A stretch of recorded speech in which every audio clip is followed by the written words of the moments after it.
अस्सलामुअलैकुम। मेरा नाम मोहम्मद नसरुल्लाह है और मेडिकल डॉक्टर हूँ और करंटली जामिअत रशीद के कुलियत शरिया डिपार्टमेंट के थर्ड ईयर का स्टूडेंट हूँ। मेरा क्वेश्चन ह्यूमन एवोल्यूशन से मुतालिक है कि अगर हम दावा सर्कल्स में देखें तो इसमें 3-4 किस्म की अप्रोचेज़ हमें नज़र आती हैं इस क्वेश्चन को एड्रेस करने के लिए।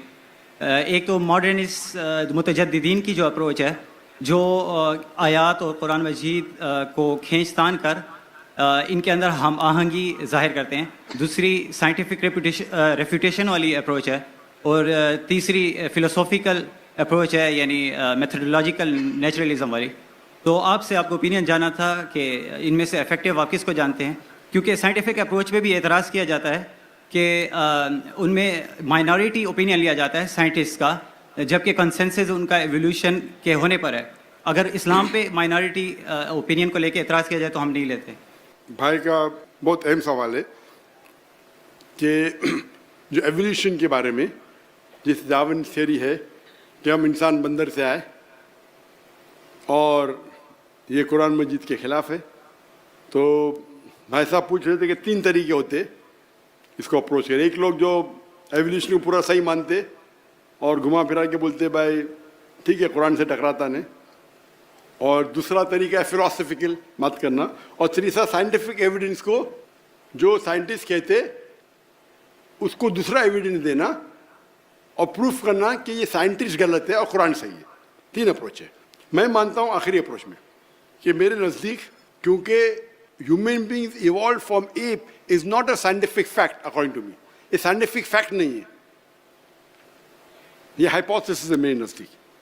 मैं जानता हूँ कि अभी पहले तो बहुत कम साइंटिस्ट, कुछ दौर था कि ज़्यादा साइंटिस्ट मानते थे डार्विन में, बाद में कम हो गए, फिर बड़े ऊपर नीचे होते रहता है।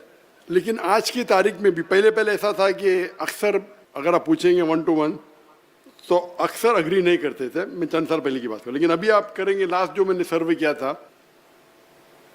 तो जो लोग मानते हैं कि डार्विन थ्योरी सही है और कुरान से नहीं टकराती है, और वो शुरू में करते नहीं टकराती, एंड में बोलते हमें सिर्फ एक चीज़ पे एतराज़ है कि हम बंदर से नहीं बने, वही तो बात पे डिस्कशन हो रहा है। तो पूरा घुमाते 1 घंटे का लेक्चर देते डार्विन थ्योरी सही है, और आखिरी में बोलते भाई सब चीज़ सही लेकिन हम बंदर से नहीं बने। मैं बोला भाई साहब पहले बोलो ना ये, और बहुत से लोग मेरे दोस्त है, दाई है, मैं उनसे बोलता हूँ भाई आप पहले बोलो, मेरे को इस तरह से शुरू में तकदीर के बोलो, आप बंदर से नहीं बने, फिर आप डार्विन थ्योरी को सपोर्ट करो। डार्विन थ्योरी की कई चीज़ सही है कि every living creature is made from water, Quran भी कहता है। कुरान में सूरह अंबिया सूरह नंबर 21 आयत नंबर 30 में लिखा है अवलम यल्लज़ीना कफ़रू अन्न समावाति वल अर्ज़ कानत रत्क़न वजअलना मिनल माइ कुल्ली शैइन अफ़लाइन वजअलना मिनल माइ, हमने सब चीज़ पानी से बनाई। तो डार्विन थ्योरी की कई चीज़ सही है, लेकिन बुनियादी चीज़ तो सही नहीं भाई। बुनियादी चीज़ तो मंदिर से नहीं बने भाई। तो इसके ऊपर जो आर्ग्यूमेंट है उस पर काउंटर आर्ग्यूमेंट बन के काफ़ी, मेरे पहले आंसर जो आप देखेंगे 96 का ओल्ड आंसर था, मेरे दावा ट्रेनिंग का रिफाइंड आंसर है, लेकिन एंड से मैं नहीं मानता हूँ कि हम बंदर से बने, क्योंकि वो बुनियादी कुरान के खिलाफ है। आदम अलैहिस्सलाम पहले इंसान थे नहीं, वो पहले वो जिन ने बोले कि पहले लोग थे तो पहले भी थे बंदर, ये सब फिलोसफिकल नहीं। कुरान है, हदीस है। अभी तक के ये कहना कि हम ये डार्विन थ्योरी 100% सही है, गलत है। आप ज़रा रिसर्च करो, खाली जाओ यूएसए में कितने लोग डार्विन को मानते, 25% से ज़्यादा नहीं मानते। 25% माशाअल्लाह, 10% भी माने तो मैं कुरान को, 100% भी माने तो मैं छोड़ूंगा कुरान को। तो 25% बहुत है।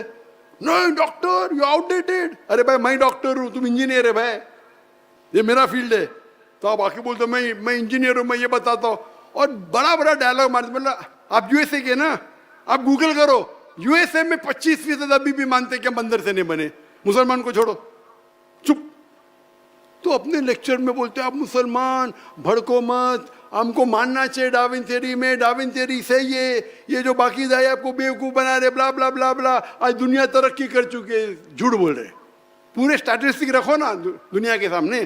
तो बहुत से लोग बोलते जाकिर भाई वो शेख ने क्या जवाब दिया, वो शेख का जवाब कैसा है। मैं बोला गलत है, मैं नहीं मानता हूँ। और बोलेंगे भी ओ भाई वो कुछ दाई गलत है, डॉक्टर नाइक गलत है, मैं तो किसका नाम लेता नहीं, कौन खराब है। तो मेरे नज़दीक अभी भी जो कुरान की आयत है, वो बिल्कुल हमें वैसा ही लेना चाहिए। हम मंदिर से नहीं बने, अभी तक एस्टैब्लिश फैक्ट ना, कुछ मिलते जाते ऊपर नीचे। बिग बैंग एस्टैब्लिश है, लेकिन किस तरीके से बिग बैंग हुआ उसमें डिफरेंसेस है। तो कुरान की जो आयत है सूरह अंबिया सूरा नंबर 21 आयत नंबर 30 की, के कायनात एक थी, वो अभी तक के बिग बैंग के 100% करेक्ट है। वो बिग बैंग में ये पता चलेगा कितने बिलियन ईयर्स पहले थी, वो अलग बात है। तो कुरान में कहा नहीं निकले कितने बिलियन ईयर्स पहले आदम अलैहिस्सलाम थे, वो बाइबल से टकराएंगा। बाइबल के अंदर लिखा आदम अलैहिस्सलाम 6000 साल से थोड़े कम थे, समझे ना, तो प्रॉब्लम है। फिर हमारे पास ऑलरेडी मिल चुके फॉसिल जो मिलने दो, तो बाइबल से टकराती है बिल्कुल से। डार्विन से आप देखेंगे फॉसिल हमें मिले 10 मिलियन ईयर्स पहले, कुरान में कहा डेट नहीं लिखा गया। तो जो बाइबल से मिलती है कुछ चीज मिलती है, कुछ चीज नहीं मिलती है। और हदीस में लिखा है कि बल्लिगो निवल आया, एक आयत भी पेश करो। और आप नसारा और यहूदी की किताबों को अगर टकराते नहीं तो इस्तेमाल कर सकते, टकराते नहीं तो इजाजत है। तो जब भी कोई भी दूसरी किताब मजहबी किताब मिलेंगी, जो एक जमाने में हम कहते हैं कि इंजील वही है, लेकिन ये बाइबल इंजील नहीं है, ये बाइबल है इंसान की लिखी हुई, इंजील नहीं है। तो ये बाइबल में से जो चीज कुरान से मिलती है हमें कोई एतराज नहीं मानने के लिए कि अल्लाह का कलाम है। जो टकराती है वो बिल्कुल नहीं मानेंगे, जो नहीं टकराती है सच भी हो सकती गलत भी हो सकती, ये उसूल है। तो जहां तक कि डार्विन थियरी है, वी अप्रोच साइंटिफिक। और अब मेरा लेटेस्ट आंसर, लेटेस्ट मतलब अभी तो पुराना हो गया, जो लास्ट हर साल अपडेट करना मुश्किल है, 2016 में किया था।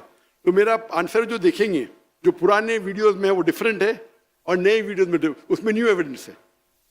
इंशाल्लाह भी नया रिसर्च करके और एक नया आंसर होना चाहिए। लेकिन ये बिल्कुल बेबुनियाद है, हमें कुरान की आयत और हदीस पे पूरा यकीन है जो सही है, और बहुत सी चीज़ें हमें पता चलती बाद में। Hope the answer the question.